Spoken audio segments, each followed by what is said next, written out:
and welcome to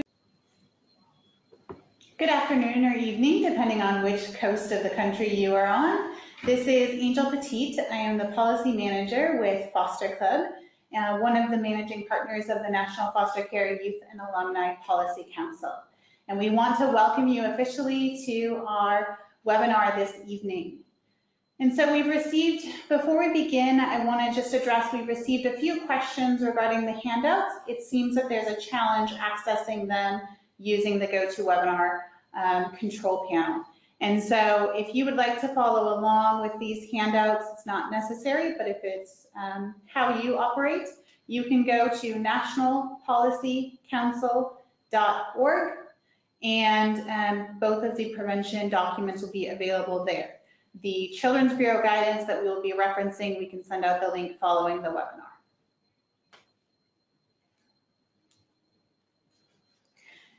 And so with that, we will move into our webinar on youth and alumni priorities on preventing the unnecessary removal of children from their families.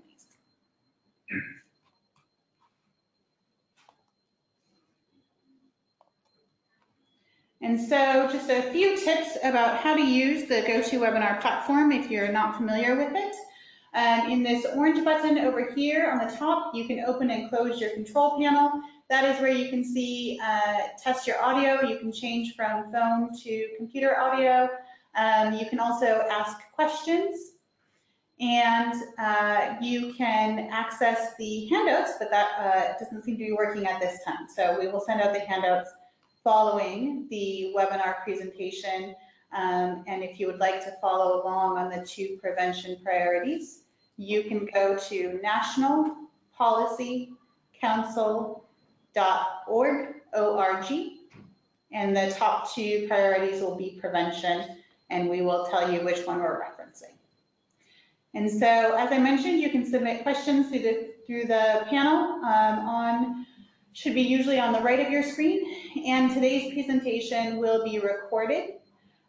If that is something that you would like to share with others following the webinar, we will be sending it to you and sharing it out. All right, good evening from Washington, D.C. My name is Justin Abbasi, and I'm a council member from South Carolina, where I myself spent 7 years in foster care. I currently work at Children's Law Center in DC and am now in the process of applying to medical school. So thank you for joining. And my name is Brittany Mahalik-Adkins. I'm a council member from Indiana, and I'm also in my 4th year of a PhD program in human development and family studies at Purdue University, which is also in Indiana. And my research focuses on the experiences of parents involved in child welfare system interventions and using those experiences to predict long-term case and family well-being outcomes.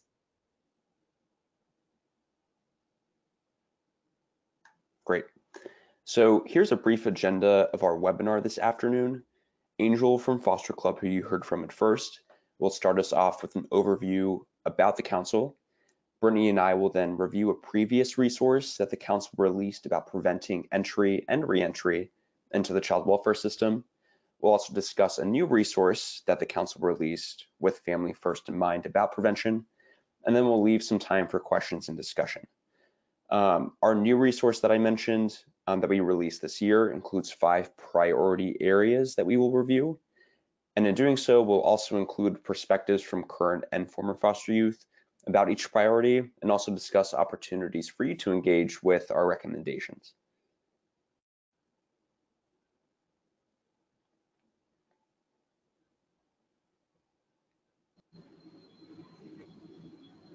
Great, thank you for that, Justin.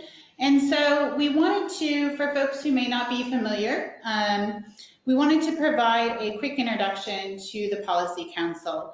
And so, as I said earlier, this is a webinar by the National Foster Care Youth and Alumni Policy Council. And the council is a project in partnership between Foster Care Alumni of America, Foster Club, with support from Casey Family Programs. And this photo that you see here is from our most recent meeting in DC earlier this year. And so what does the council do? In short, the mission of the council is to strategically gather and share the voices and the experiences of youth and alumni who experience the foster care system in order to improve the system. And more specifically, the council aims to do the three pieces on your screen. First, to educate, to ensure that policymakers and other stakeholders are educated using youth experiences. Second, to inform, to ensure that ideas are offered from the youth perspective to improve child welfare policy by using experiences to identify and inform challenges and areas for improvement. Third, to analyze the effectiveness of programs and policies based on and informed by the experiences of young people on the council. And the primary way that the council fulfills that purpose is through the development and sharing of what we call priority statements.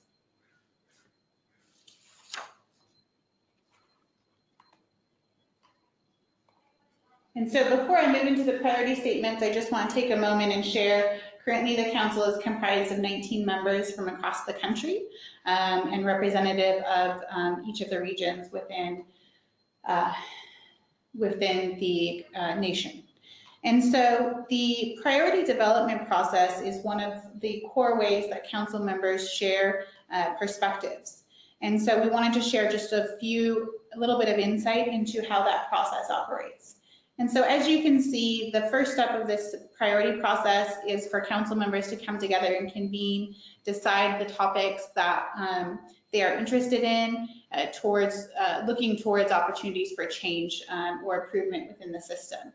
And so council members do that leveraging their own expertise, sometimes the expertise of councils that they've worked with as well.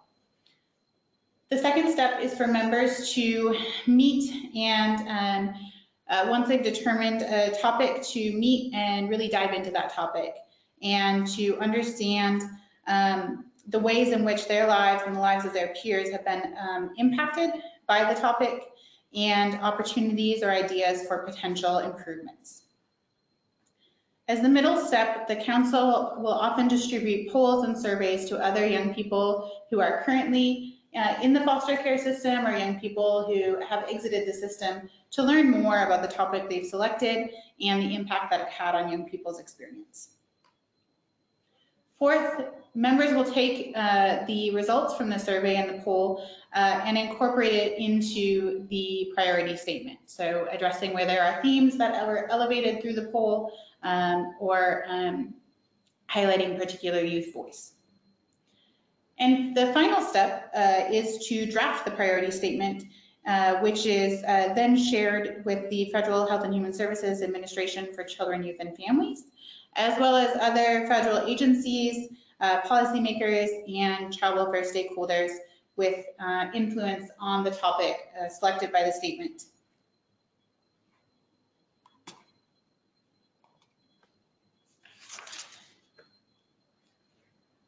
And so here you can see these are the 15 priorities that to date the council has released. And again, these are available at nationalpolicycouncil.org. And so you can take a look at those priorities during the webinar or following the webinar. And from the screen here, you can see that these priorities have ranged from normalcy to social capital to looking at well-being, addressing implementation of particular legislation.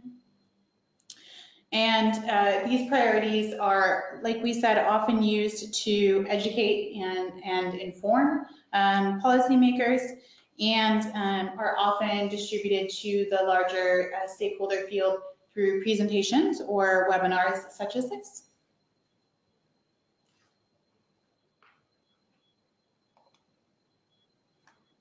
Thank you, Angel. So before we discuss the council's most recent priorities that we released regarding the prevention of entry or re-entry into foster care, we wanted to briefly review the priorities that we released in 2017, which notably was before Family First passed. So at that time, the council released 6 priorities about prevention. Those were to 1, engage with youth at risk of entering care during the investigation and when developing prevention services for their families. 2, to not use child removal as a form of punishment against parents. 3, to not remove a child from their home because of the way that one child welfare worker may perceive their family. 4, educate child welfare workers about the importance of prevention services. 5, to treat substance use disorders and mental health conditions with the urgency and resources that they need. And finally, 6, to connect families with prevention services before removal and also after reunification.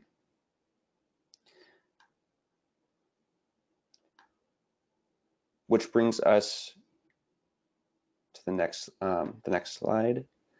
So in developing our 2019 priorities on prevention, we closely referenced the work that we did for the 2017 document that we just reviewed, as well as this mandate from the ACYF Children's Bureau that explicitly acknowledged the value of and the need to include family and youth voices in child welfare policy and practice. So what this stated was that family and youth voice are critical to a well-functioning child welfare system, and to strongly encourage all public child welfare agencies, dependency courts, and court improvement programs to work together to ensure that family and youth voice are central in child welfare program planning and improvement efforts. You can read more about this by following the links provided at the bottom of the slide, with the second link directing you to a PDF of the full text of that document. So again, when we crafted the 2019 prevention priorities regarding prevention, we certainly kept this in mind. Okay, and with that, let's move into our new 2019 priorities on prevention. Again, if you want to pull up a PDF of the full text of the document after the slides are sent out following the webinar, you can find the links in these slides here. All right, so priority number 1. Substance misuse and mental health crises are tearing our families apart. Treat them with the urgency and resources they require. So here we take the stance that parents' substance use and mental health status should not be the sole grounds for removing a child from his or her family. We recommend identifying treatment options that prioritize family preservation when at all possible. This may mean finding ways to provide parents with treatment while the child remains in the home, or attending inpatient treatment together, which is perhaps especially relevant for infants and young children, for whom even brief separations from primary caregivers can be particularly detrimental. And finally, we recommend that child welfare agencies have established partnerships or agreements with community public health systems to provide timely and holistic assessments and resources and responses for families in need of mental health and or substance use treatment services. The youth voice we've incorporated into this priority comes from a 20-year-old male alum from Arizona who was placed into foster care due to parental substance use. He says, "I feel that CPS limited my parents' ability to succeed. My dad had to appear at the court weekly and had to have weekly drug testing. However, there was no transportation available. The area was too big to walk to and from appointments." So here we can see that this young person saw the ways that the child welfare system failed to support his father's journey to sobriety by not acknowledging and addressing the other needs, such as those related to transportation and access to services. As Justin mentioned while covering the agenda, we have incorporated opportunities for engagement for each of our 5 priorities being presented to you today. So for this priority, we have developed 3 main opportunities for engagement. The first is to ensure prevention services in your community or jurisdiction employ cross-system collaboration when delivering prevention services. The second is to advocate for holistic, strengths-based treatment options that keep families together whenever it is safe and possible to do so. And third, if you're listening to this and you think, hey, yeah, my personal experience also involved being removed from my family or entering foster care due to my parents' mental health or substance use status, consider telling your story at familyvoicesunited.org. And in fact, if any of the priorities discussed today hit home for you and you would like to share your story, feel free to visit that website and check out resources and opportunities for strategically sharing your story. We won't necessarily repeat this information for every priority for the sake of time, but we list this as an opportunity for engagement for all 5 priorities in our document. We are also interested in your ideas about what other opportunities for engagement might exist, so please keep that in mind as we discuss our priorities today, and we'll invite you to share those in the Q&A time.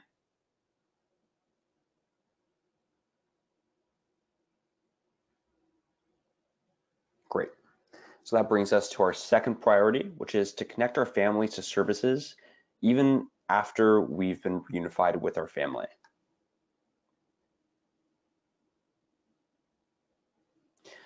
So in instances when a child reunifies with their family, it's critical to ensure the family's continued access to holistic supports and services. This can help ensure that reunification is successful and avoid possible re-entry into foster care.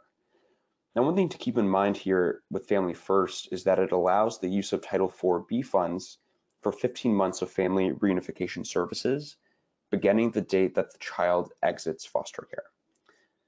So with those funds available, we believe that states must systematically assess each family's needs and determine which reunification services would serve them best. In determining that, they should also make sure that they engage with children and their families in assessing what prevention services might best meet their needs. We must also consider what factors contribute to failed reunification attempts that we may have overlooked up until this point. So that can include even more systemic issues like poor access to affordable and high quality early care and education, mental and physical health care, and affordable housing in safe communities. And finally, we must stop considering reunification to be the end of a family's need for services, and instead a new beginning for families who still have a journey ahead of them.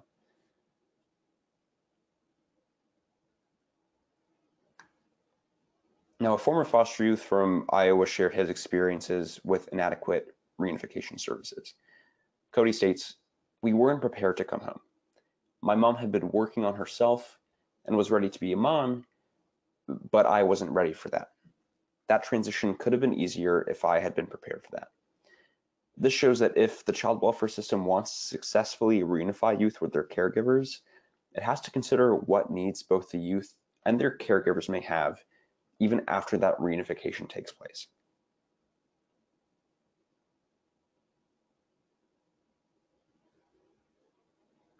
And what we found is that, unfortunately, not enough research exists regarding the needs of youth and families who experience reunification to determine what services may be able to best address those needs.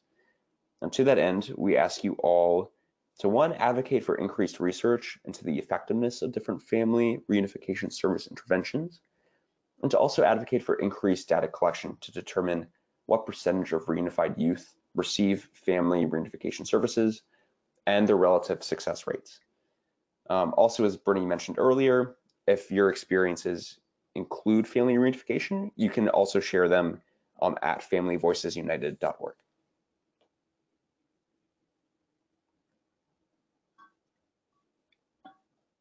Okay, great. Thanks, Justin. Priority number 3, don't use our removal as a way to punish our parents or parent. So child removal, including threats of child removal, should never be used to punish parents for their behavior or for their perceived lack of compliance. Removing a child from his or her family is a major life event for all involved, and the decision to remove should never be taken lightly. Children should not be removed from their families unless there is immediate danger associated with remaining in the home. The youth voice that we incorporated for this priority comes from Eric from Arizona. Eric says, we may not have had the luxuries that other families had, but that does not mean I was not taken care of. My family was made of a single parent mother on disability. Despite this, my basic emotional and educational needs were being met. So in terms of addressing some of the things that Eric talked about in that quote, we have 2 main opportunities for engagement related to this third priority. First, we should ensure that child welfare caseworker training includes content addressing cultural competence, implicit biases, and values, and how these things factor into decisions to remove a child from his or her family. We have to accept the reality that all children are at risk, and the important question is this child safe? And we need to think critically about the things that affect our judgments and decisions about whether those children are safe. Second, we recommend engaging youth, parents, and kinship caregivers in the development and delivery of training for child welfare caseworkers.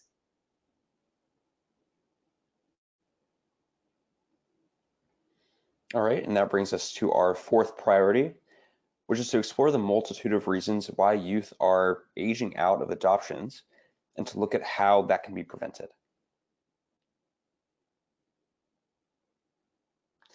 And we believe there is a problem with older youth being let go from their adoptive families once they turn 18 and adoption subsidies end. We would like federal help in tracking how often this is really happening and why. So to that end, states must develop their capacities and tools to assess the risk of adopted youth re-entering foster care. States should also connect those youth who are at risk of re-entering foster care to prevention services. And per family first, states can actually use Title IV e-funding to connect adopted youth to prevention services who may be at risk of aging out, essentially. And one consideration that states may want to take in this is they could expand their scope of eligibility for Title IV prevention services in their home states and connect possibly more families and more adopted youth who are at risk of entering care to prevention services. And finally, states should also consider what factors contribute to adoption disruption or dissolution and determine ways to mitigate them.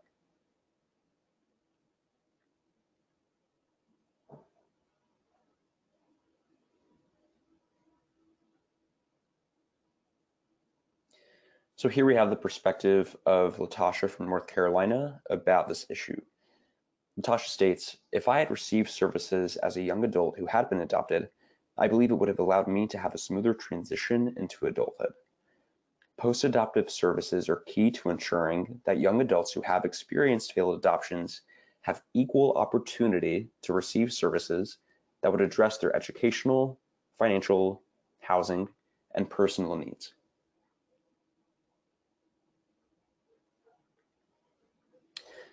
So how can we address the needs that Latasha described? The first is to advocate for formal requirements for caseworkers to locate relatives and family members as potential placements before an adoption even takes place.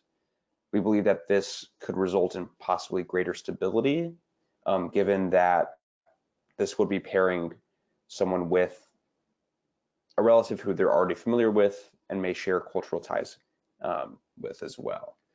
And in doing so, we should also ensure that we ask youth themselves to identify relatives with whom they would like to have contact or possibly live. That might sound like a simple point, but it's often overlooked in practice. Youth are perhaps the best people to ask, who there is, who they could possibly live with, who they want to live with, and child welfare workers must ensure that they're inquiring youth about that point. We should also consider how we can support relational permanency with biological individuals while also supporting their adoption. Both can happen simultaneously, and in the case of adoption dissolution or disruption, those biological ties, or rather ties with the birth family as well, could become incredibly important. States should also support research into what factors contribute to adoption, disruption, and dissolution, as we discussed earlier. And they can also support the development of family resource organizations that can administer these prevention services that we've been discussing to youth who are at risk of reentering the foster care system or aging out of their adoption.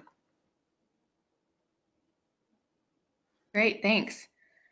Our final priority, number 5, is to engage with us during the investigation and when developing prevention services for our family.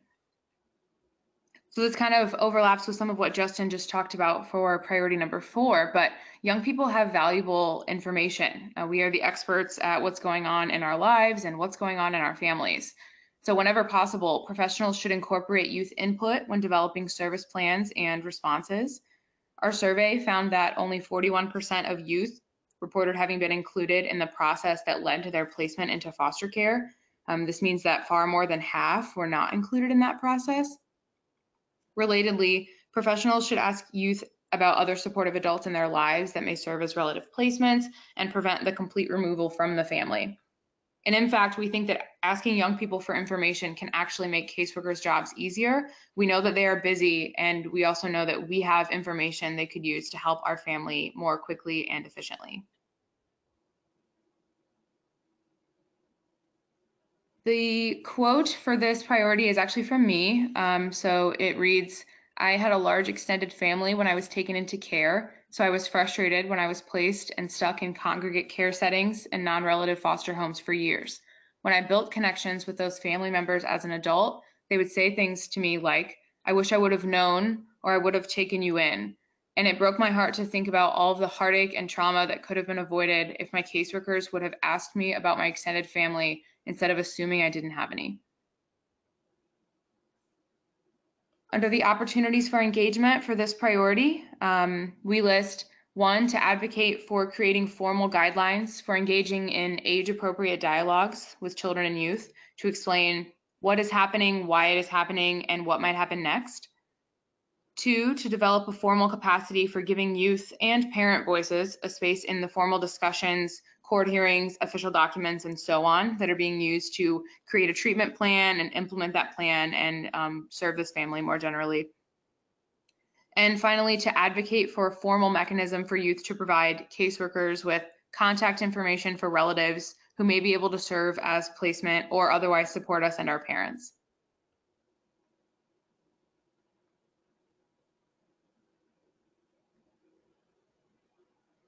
All right, Brittany, thank you so much. That includes our review of our 5 priorities for preventing unnecessary removal. With the time that we have remaining, please feel free to type any questions that you may have, and we will answer them as we're able. Thank you for sticking around. And also, Angel, we can't see the questions ourselves, Brittany and I, but Angel will share them with us. Thank you, Justin, and thanks, Brittany. I appreciate that walkthrough of the priority and really highlighting the opportunities for young people to be engaged, particularly in prevention and in all of the pieces surrounding that. And so I'm seeing a few questions come through, so I think we'll give folks just a minute or two to be submitting your questions in the question box. And so I will pause, and then I will give Brittany and Justin, I'll give you a heads up when we have the first question. Great, thank you.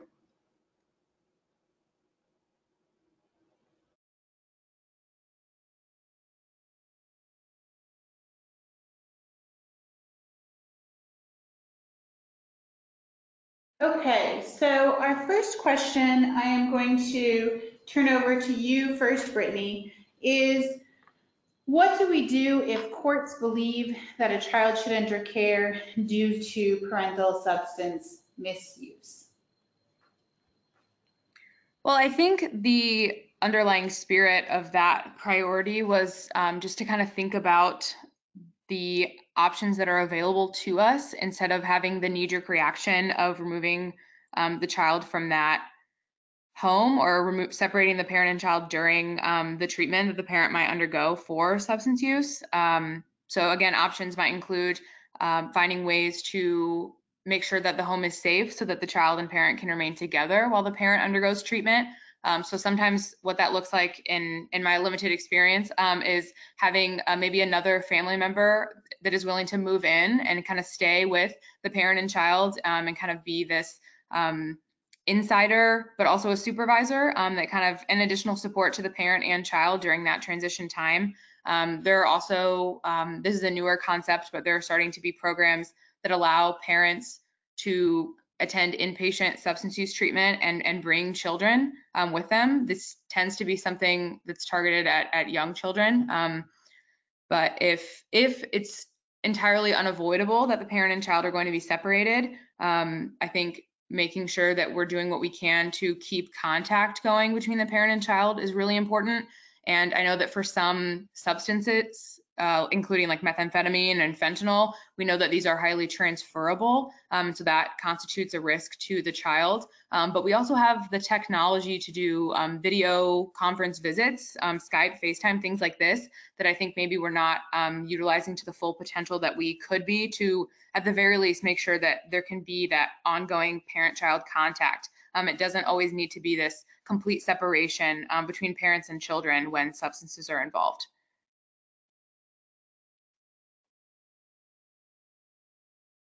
Wonderful. Appreciate that, Brittany. I think it's really important, like you recognized, to be thinking outside traditional delivery options and possibly even incorporating young people and helping think through what those visits and delivery options could look like. And so our next question I will pose to Justin. It's a general question, really asking about how the council's priorities have been shared to the administration of children, youth, and families. Could you talk a little bit about how the council has shared those directly with the feds? Sure thing. So actually, we have an annual meeting in Washington, D.C. And during that meeting, this is when we sort of spent time developing the priorities that we shared with you. But actually, at the end of this meeting this year, which occurred in April of 2019, we actually met with Associate Commissioner of the Children's Bureau, Jerry Milner, and presented our recommendations directly to Associate Commissioner Milner. So there we had a conversation with him, and it was very open. He asked us a lot of questions about the priorities, even as we were still developing some of them.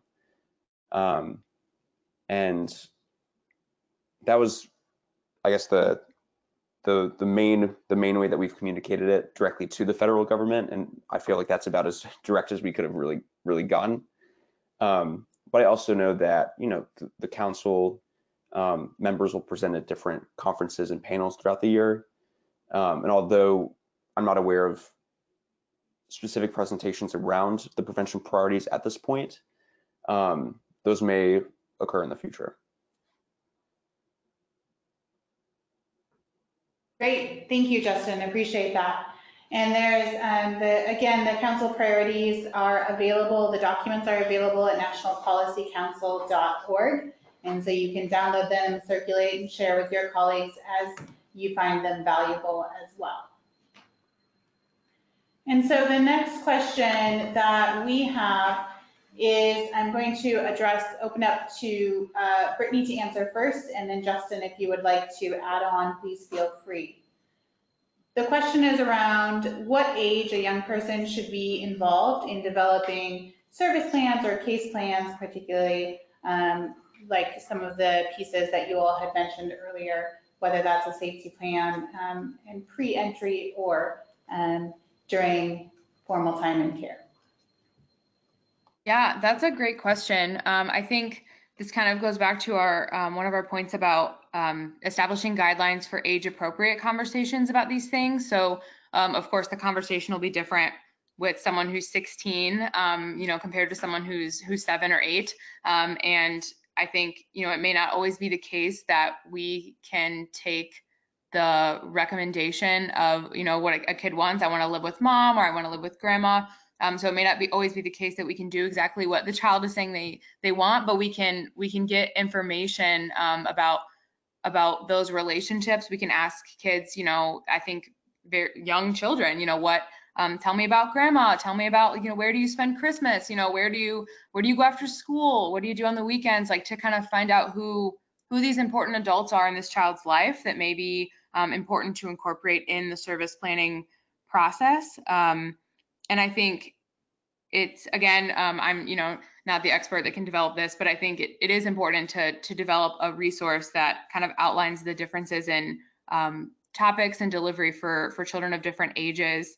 But I think also realizing that there are kids that have been, and we touch on this in our document a little as well, but there are kids who, have dealt with a lot, have grown up kind of quickly is how it's usually termed, who I think maybe are underestimated in terms of what they know or what they're capable of sharing or handling. And so I think kind of building that rapport and those strong relationships with caseworkers or CASAs or guardian ad litems or someone that can kind of get to know this child as a human, as a whole person, and kind of what their strengths are and the information they might be able to give that would help us serve their family in the best way that we can. I don't know if you want to add something to that, Justin. Yeah, so I completely agree with Brittany. It's tough to give a specific age at which we might want to involve youth in those conversations, but generally speaking, I think the more that we involve youth, the better, for 2 points. I think the first is that there's significant material value to actually asking them what they need, what they want, and involving them in the conversation. As Brittany discussed, especially, there's a lot of valuable information that you can gather that way. I think the second point too that's often overlooked is that involving youth in the conversation in and of itself, I think, helps mitigate what is always a traumatic experience for a child, in that, you know, part of the issue is that children lose their sense of normalcy and permanency, and part of that's because I think we don't involve them in the conversation. So I think even for young children, right, by engaging with them, hopefully that reduces their fear and anxiety about this whole process, to any extent that you can reduce it, and hopefully makes this a less traumatic and somewhat even more bearable experience for them. But again, I think the key point here is that there is material information to gather from them, and insofar as that's true, I think we should engage them at young ages. But there's also the second point of engaging them for the sake of making it a less scary experience for kids.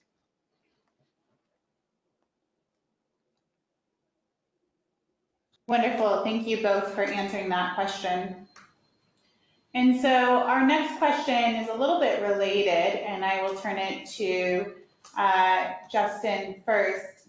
And it's looking at asking about what resources do you think could be most helpful if there are adult siblings in the picture, that could possibly be a support if younger siblings are at risk of entering care.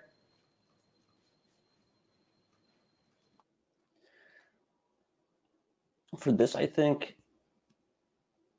think there's any kind of one size fits all solution. I think you need to talk with the youth about what their relationship with that older sibling might look like. That sibling could be a source of support for the child. It could also be a possible source of trauma. But I think once the goals are identified from the child, in addition to other people involved in their life who might understand their interests, if it's a supportive relationship, I think that the child welfare community should just make sure that they set clear expectations with the youth about how often they can see see their sibling, for how long they can see their sibling, whether that'll be in person or over the phone, to the extent that the child wants that, and I guess just making it clear about what that youth should expect their relationship with the older sibling to look like as they may enter care.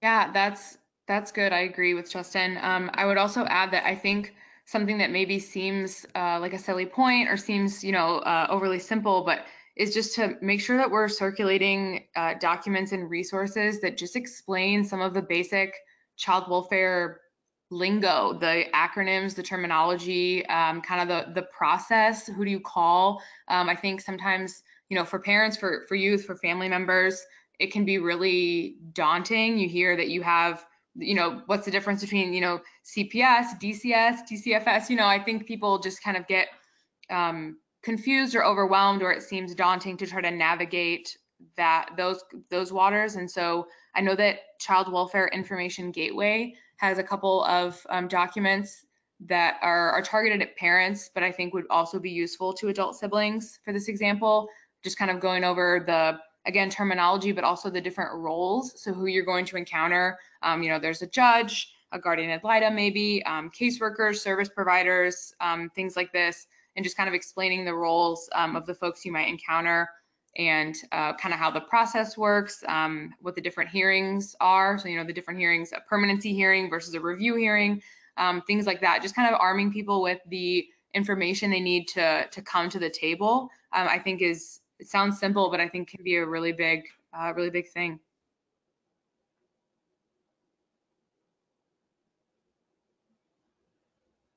Wonderful. Thank you both for talking through what you would recommend there. And so our next question is asking, although preventing entry into foster care is important, what would you say is important to consider when drawing the line for when a child needs to be removed from the home, and how reports of abuse and neglect should be taken seriously if removal is necessary?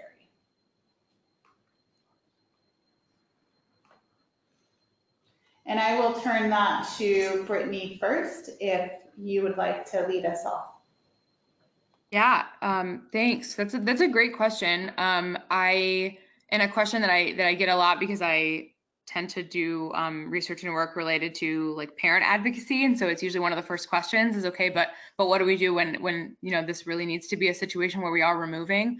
I think one, I just want to revisit one of our priorities about remembering that all children are at risk, and it's all children face risk. They are going to trip and fall, or they could accidentally get hurt. Children in homes with parents we wouldn't necessarily consider being in need of child welfare services are at risk. All kids are at risk. The question is, are they safe? And then I would say, if the answer to that is no, is the next question is are there things that we can do to make this home and this caregiver a safe space for this child, short of removing? And again, if the answer is no, I think it then becomes a really important but tricky process of making sure that we're not just completely ripping this child out of their home, like the physical structure, but also the family, those relationships, the extended family, the routine, the neighborhood, the school, the community, things like just making sure that we're mindful that we're pulling a human out of their ecosystem, out of their multi-layered environment, and it's not just the house, and it's not just moving to a different house. There's a lot that goes into moving, so making sure that we're preserving as many of those connections as we can, and working to rebuild whatever we need to rebuild so that the parent and that home can be a safe place for the child to return. That would be my initial thought. Justin, what do you think? I agree. It's tough to, the language around this is so vague in federal law, I think, for this purposes, that it is tough to decide when you actually draw the line. But I think, as Brittany said, removal for the most part should be the last resort, and it should absolutely be taken if the child's safety is at risk, and it can't be addressed by other means. But we really should be a little more cautious with when we decide to use that. I think too, one consideration here that we mentioned under priority 4, there was some question as to how seriously we should take reports of abuse and neglect. We should absolutely take them seriously, but we should also be very careful in evaluating them. Oftentimes a report can't paint the whole picture of what's going on. In a home, I think that as we review them, we also have to consider what systemic issues might also exist that could be contributing to the situation, and seeing if those can be mitigated by means other than removal. And then also just not only, we also have to consider, while we seriously consider every report, we also have to think about things like, do we actually need to remove a child because, a public school system called and said that the child's been absent, for more than 10 days. Thinking about whether removal is actually the solution and not being so quick to jump to it. Excellent. I appreciate your thoughtful consideration and recognizing that it can be very unique to the family and the situation, and it's important to be taking all of that into as factors when considering where that line is. And so our next question is looking at asking for some models or approaches. If there are any cities, counties or states that you all believe do a good job at incorporating youth voice in prevention planning. If there's any examples that you all are aware of. And I would add, if there isn't examples, if there's anything that you haven't already mentioned that you think would be really critical for jurisdictions who would consider how to best engage young people in prevention planning. And I will turn that over to Justin first. I'll be honest, I can't really think of any specific states, counties, or other jurisdictions that engage youth voice particularly well. Brittany? Yeah, same, largely, although one thing that came to mind as I was listening to that question is, so I've started learning more recently about what are often referred to as problem-solving courts or diversion courts, or more specifically, family treatment court or family drug treatment court. These are programs that don't exist in every county. I think right now there are like almost 500 in counties across the US, and that number has gone up a lot, like even in the last 10 years. So this is becoming a more popular approach. And the drug treatment specific family courts are kind of a specialty diversion program that kind of catch folks that are coming into the system presenting with both a concern of child neglect and parental substance misuse. And one of the things I've kind of noticed in some of these programs is that they do a lot more intensive like family conferencing, and they kind of have more regular check-ins. So some of these counties, and in New York in particular, Tompkins County Family Treatment Court is a national model court. They have court weekly for families that are involved in that court. And so it just means that you're just getting in front of the judge, in front of the guy that's making decisions once a week, instead of here where I am in Tippecanoe County, Indiana, it's every 3 months. And that's kind of the most frequent that it is. So I think just by way of checking in with families and these formal mechanisms more frequently, that can just increase the opportunity that folks are getting heard. And also, these interventions that make the special effort to kind of look at like multifaceted needs, and kind of looking at, they really prioritize the prevention aspect, or excuse me, the reunification aspect. The family child or parent child's reunification is the main goal. And so I think to that end, a lot of folks then are referred to programs like the Strengthening Families program, which is for young adolescents and parents to kind of work on communication and things like that. And those tend to have pretty good outcomes. So I think, in short, just thinking about the formal mechanisms by which we incorporate youth voice, instead of leaving it up to individual caseworkers, who maybe forget, or they're just really busy. Like to incorporate new things, I think can be really hard, really overwhelming. They're really busy. And so I think just finding ways to make sure that there are these formal mechanisms is a way to kind of ensure that it gets done. But I don't know of any specific jurisdictions where this is being done, but I can also look for that information and then share and follow up with whoever had that question. Great, appreciate you all taking the time to walk through that question. And so I believe we'll have time for just about 2 more questions before we wrap up our conversation today. So before I ask those questions, I just want to acknowledge that we have a few other questions that have not yet been answered. And so we will do our best to follow up with you following the webinar in order to answer those questions. And so our next question is highlighting a concern that this individual has heard from caseworkers about how family relationships could be harmful for young people. And so a fear of how family relationships, I'm assuming biological family relationships, could be harmful for young people. And so caseworkers would rather eliminate that risk in the first place. And so this person is asking for some tips on how to help folks overcome maybe that misrepresentation or that misunderstanding. And I will turn that over to Brittany first. Yeah, Thanks for raising that. That's a good question. I know that the research shows that even for youth who are removed and then never reunified, or even for youth who have their whose parents' rights are terminated and who maybe are adopted out, the research shows that a lot of those youth return to someone from their biological family, if not their biological parents, anyhow, often after 18, but sometimes before they're 18.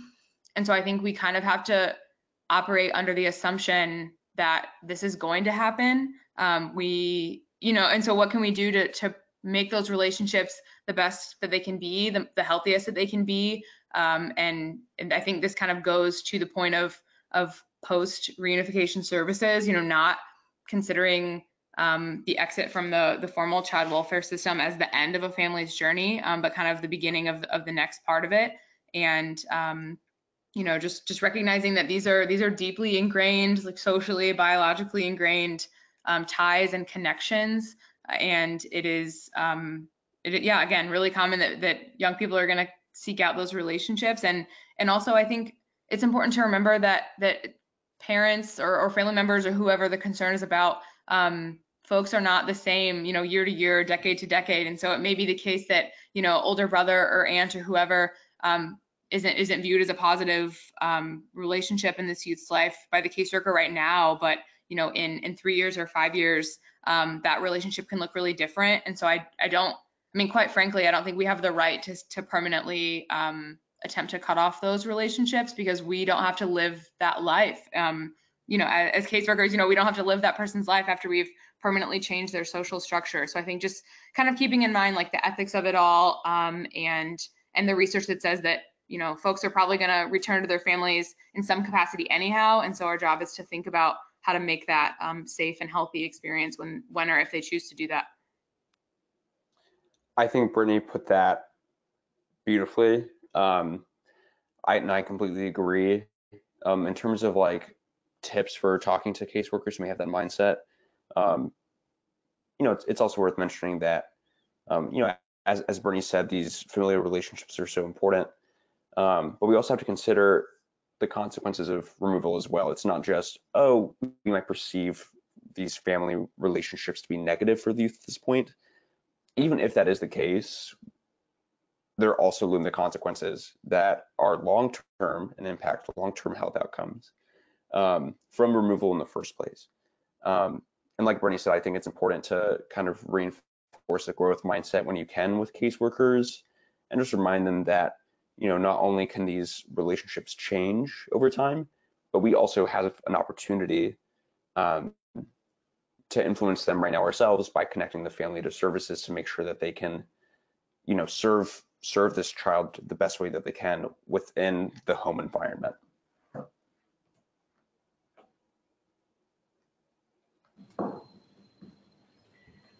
Wonderful, thank you. So I'm going to take one last question here, and I will turn it back to Brittany first. And so the question is, why do you think it's important to shift the conversation away from saving kids to supporting families and caregivers even after reunification? Sorry, the question is why that's important? Correct. I think, some of it relates to what I just said about, these family ties, these relationships. So, not just the child, but their family and their relationships with their family. These are enduring, like, social and biological forces. And so, kind of like what, Justin just said, we can't just look at the child in a vacuum. And I think he made a great point when he said, when we remove those relationships, even if we think we've, mitigated the risk that they would face by having a relationship with that parent or family member, we've caused this other trauma that is comparable, and if not, more severe. So I think it's just kind of coming from, this idea that we can zoom out and think more broadly, big picture, about like how we're approaching child welfare, and whether it's working for us. So I think that the philosophy for a long time has been specific to saving the child, I think, as it was put in the question, or child welfare. And I think that's reflected in the language. So in Indiana, it is the Department of Child Services and no longer the Department of Child and Family Services. And I think like that language portrays like what the underlying philosophy has been. And I think that sometimes that can inhibit or hinder the extent of benefit that family members and parents can get out of all the services that are provided as part of a child welfare intervention. So I guess in short, I just think it's important that we zoom out and think about what our possibilities are for how we approach this in terms of what the philosophy of the child welfare system should be, and kind of think about whether or not the child welfare focus kind of in a vacuum is working for us. And I think our like spoiler alert answer has kind of been that maybe it's not, and that it is important to focus on these other family members, these other relationships, because we can't isolate the kids, in a vacuum, because it ends up not working like that anyway. And so I'm not sure if that really answered the question, but Justin, I guess, do you have any additional thoughts? Certainly, like I'm sure the intent of wanting to save a child is surely a good one, but it's just not the case. And I think that's because when we think of saving, as Brittany discussed, we think about removing the child, and in doing so we villainize the family that they come from. And I think that's one of the important points too with language, and with this language of saving a child too, is that it also implies that the parents are villains, and it reinforces that mentality that clearly hasn't been serving our child welfare community well over the past decades. So it's of course it's very important to make sure that we communicate that we are serving children and families, because language is a powerful tool. And I think at this point we've stigmatized families that these children come from to a really, really unfortunate extent, and the sooner that we change the language, the better.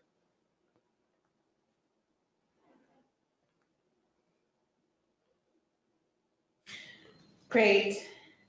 Thank you very much, both of you.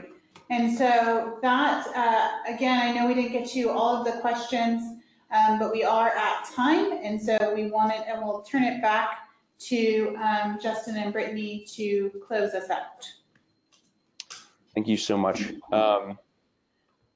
Really just thank you for attending the webinar. We appreciate it, and we know that we took up the full hour, and we appreciate all of you for staying. Yes, thank you so much. And if we didn't get to your comments, feel free to send questions or feedback using the contact information, on this screen. And also, if there's anything that I said that anyone wants to follow up on or additional questions, my personal email is there. And I just want to express my appreciation for you all hanging out with us for the hour. And that concludes our webinar. We hope you have a good week.